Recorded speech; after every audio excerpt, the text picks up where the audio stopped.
Hi, my name's Poppy and I work for Cultivating Community. I'm the team leader for the Public Housing Community Gardens program. The program is funded by the State Government of Victoria, specifically the Department of Families, Fairness and Housing. And our job is to support and manage 21 community gardens across inner Melbourne. Our gardens range in where they are in Melbourne. We've got gardens in Richmond and Yarra, where I am right now. We've also got gardens in the north and the northwest. We've also got gardens in the south, and we manage collectively over 850 plots. Our gardens are for public housing residents to be eligible to apply for. We support and manage the gardens in not just support for how the actual plots and the management of the plots, but also the general amenity and the maintenance of the garden as well.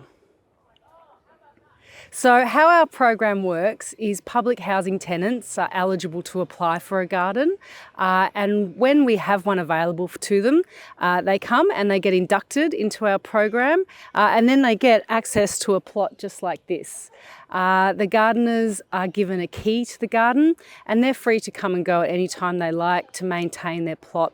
They can use their plot to grow vegetables, flowers, small shrubs and things like that.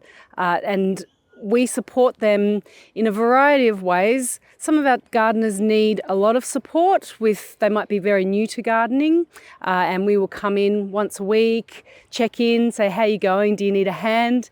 But some of our gardeners are very experienced at gardening, and I myself will find myself learning every time I come in something new about gardening and horticulture. So it's a fantastic role to be in.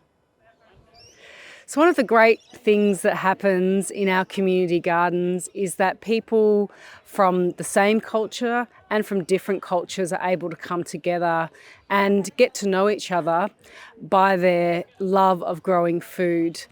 Another thing that happens really frequently in our gardens, because of the nature of the people that join the gardens, is that people get to strengthen their culture by growing culturally appropriate food and having a continuation of a culture or a country that they may have left, sometimes for reasons they may not have chosen to leave.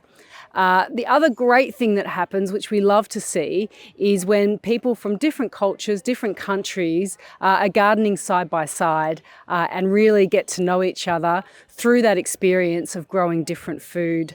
And you will start to see sometimes people sharing different food, people swapping seeds, people swapping recipes, and people just sharing their enjoyment of being in the garden. And that, I think, is one of the great things that happens in Cultivating Communities gardens.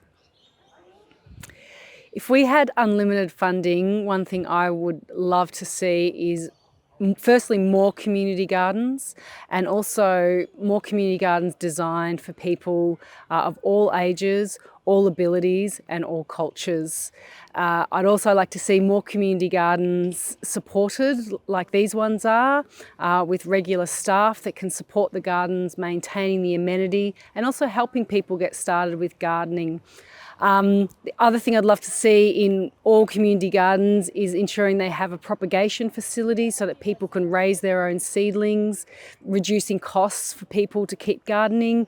And I'd also love to see more wood-fired ovens so that we have those really central spaces where people can come together, cook food and share food and just be together and break down any cultural boundaries that might be existing. So we have a very diverse demographic of people in our gardens. We have over 30 languages spoken throughout our 21 gardens, which makes it really interesting ways of communicating with people. We use interpreting and translating services a lot to make sure we get our messages through, but we also just rely on goodwill and the genuine desire to communicate effectively with people. When we look at all of our community gardens, Some of them have 5 plots in them and some of them have 120 plots.